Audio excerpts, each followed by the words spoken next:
当阿瑟巡逻时，同时遇上了3辆肌肉车该怎么办？此时在阿瑟前方的是2辆 SRT 版本的道奇挑战者和1辆福特野马 GT，3辆车并排行驶，气场拉满。这3辆猛兽要是同时跑起来，阿瑟几乎毫无胜算。然而怕什么来什么，话音未落，3人便无视阿瑟，开始了匹配。警灯一开，悠哉悠哉，赶快去拿纸，蹲下就开始。欢迎收看《最后的自由》，讲美国老哥最后的自由。现在来自 ASP 阿肯色州的阿瑟内森威廉姆斯迎来了他的考验，3位老哥同时踩下油门，速度一度突破180公里每小时。不过万幸的是，面对岔路，他们并没有分头行动，这也算是帮阿瑟降低了一些游戏难度。而反过来看，这又何尝不是老哥们的自负和对阿瑟的藐视？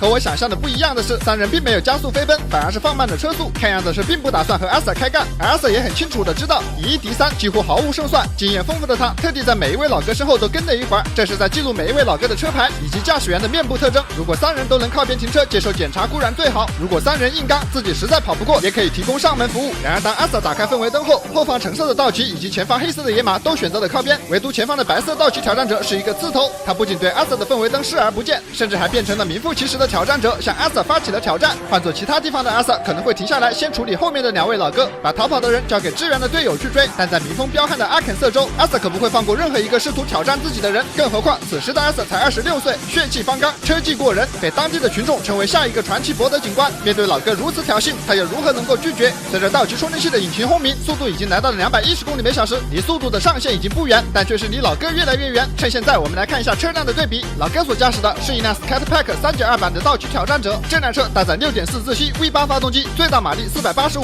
也难怪阿瑟占不到便宜。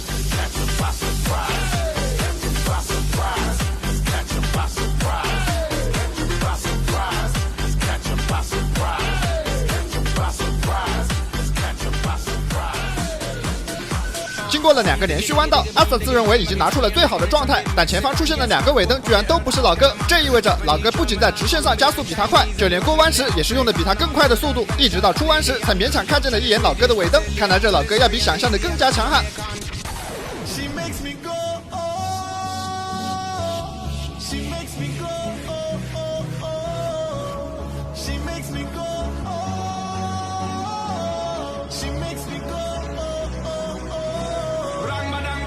目测此时老哥领先的距离已经超过了400米，但凡有一丁点弯道就已经看不见老哥的尾灯。此时阿瑟所有的注意力都放在了老哥身上，完全没有注意到眼前的这辆 SUV 时速已经接近了200，直到突然看见氛围灯他才吓了一大跳。看见没，这就是阿美丽卡日常的5星好市民。好在此时的阿瑟心中只有老哥，他紧紧地盯住前方老哥的尾灯，右脚的力度也是越来越重，在这条大直线上他硬生生地将速度踩到了240公里每小时。很多小伙伴只知道这个车速很快，但并没有什么实际的概念。我们做个简单的换算，240公里的时速意味着每分钟能跑4公里，每秒钟能跑到66米，用这么恐怖的速度过弯，多亏了妙界护颈入行枕的把关，护颈按摩超给力，热敷暖的人心洗，200元眼罩也归你，168的价格是真便宜。白天开车猛冲，晚上低着头对手机认了怂，脖子压力比 KPI 还重，没等抓住老司机就患上颈椎病，分不清楚东和西，还得妙界来解难题。卡扣拉紧秒变紧拖，双层记忆棉外软内硬，一点不硌，就算飙车强度拉满，带上依旧幸福感满满。加高设计和4大分区，稳稳拖住脑袋，车里路上皆可依，安心打盹超惬意。和普通 U 型枕一比，妙界必须胜利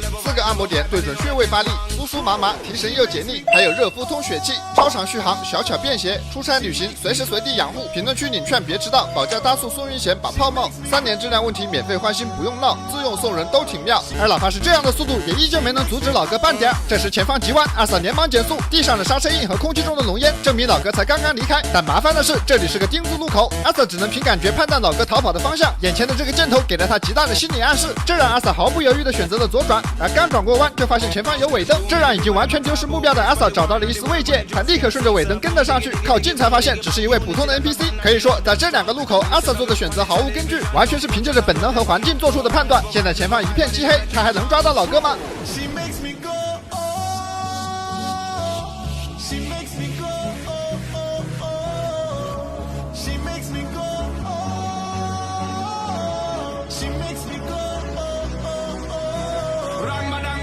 顺着这条路再次上了高速，只不过这一次是反方向。虽然此时阿 sa 已经跟丢，但他的速度却是依旧没有放慢，看样子他并没有摆烂。此时的他已经有了一个新的打算，他准备来个守株待兔，看看老哥会不会乖乖就范，说干就干。他第一时间就呼叫起了同伴。根据车牌的信息，阿 sa 和他的队友准备去到老哥家里。此时距离老哥消失已经过去了15分钟，阿 sa 想试试看能不能比老哥提前到家，这样就能逮个正着。而当阿 sa 顺着地址来到了老哥所住的这座公寓门口时，发现登记的这一辆白色道奇挑战者已经稳稳地停在了路边。根据美国宪法第4修正案规定，没有搜查令，阿 sa 们无法进入这幢公寓，所以一队人只能在门口焦急地转圈。不仅如此，虽然刚才拉扯了这么久，但阿 sa 并不知道老哥长什么样，他只能确定刚才他追的就是这辆车，这样一来就无法起诉老哥，也申请不了搜查令，只能先将车辆拖回。而这种情况，车主一般花个几百块就能把车拿回来。阿 sa 那边因为证据不足，也只能不了了之。这也是为什么那么多老哥在面对阿 sa 时都会搏一搏，甚至是车辆被截停也要选择步行逃跑，毕竟自由的诱惑实在太大。关于这样的制度，在座的各位你们怎么看？而根据老哥整场的表现，他能将一辆时速240公里的道奇充电器拉到看不见尾灯，并且在最后成功脱身，这一番操作下来已然达到了6星大佬的水准。而阿 sa 虽然略逊一筹，但是要知道能驾驶不限速的道奇充电器肯定不是一般人，如果不是车辆性能的差距太远，阿 sa 也不会落败得如此之快。好了，